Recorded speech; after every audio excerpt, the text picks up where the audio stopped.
একদিন এই লোকটাকে ঢোল বাজিয়ে বৃষ্টি নামানোর দায়িত্ব দেওয়া হয়। তখন এই আদিবাসীদের সর্দার এসে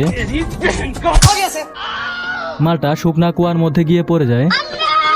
এরপর সর্দার রেন মেকার ওয়ান্টেড এর সাইনবোর্ড লাগিয়ে দেয়। তখন ফানি সিং এর টিম ব্যান্ড বাজিয়ে বাজিয়ে আসতে শুরু করে দেয়। এরপর সর্দারের কাছে এসে ওয়াদা করে যে তারা ব্যান্ড বাজিয়ে বাজিয়ে বৃষ্টি নামাতে পারবে। এরপর ব্যান্ড বাজাতে শুরু করে দেয়। তখনই তিনটা মেঘ ঘুম থেকে জাগে।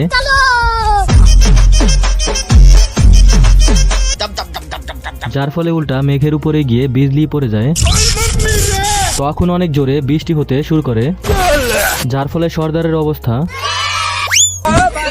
বৃষ্টি পড়তে শুরু করলে সবাই নাচতে শুরু করে দেয়। জমির ফাটল ঠিক হয়ে যায়। এই মিষ্টি কুমড়া তো অটোমেটিকলি ঠিক হয়ে যায়, ক্যাকটাসও ঠিক হয়ে যায়, আর এই আপেলগুলো অনেক বড় বড় হয়ে যায়। অবশেষে কঙ্কালটা পানি পেয়ে যায়। এত বৃষ্টি পড়ার পরও ফানি সিং আর তার টিম ব্যান্ড বাজাইতেই থাকে। পরের পর্ব দেখতে লাইক করে তোমার ফোনে কত % চার্জ আছে কমেন্ট করে জানাও।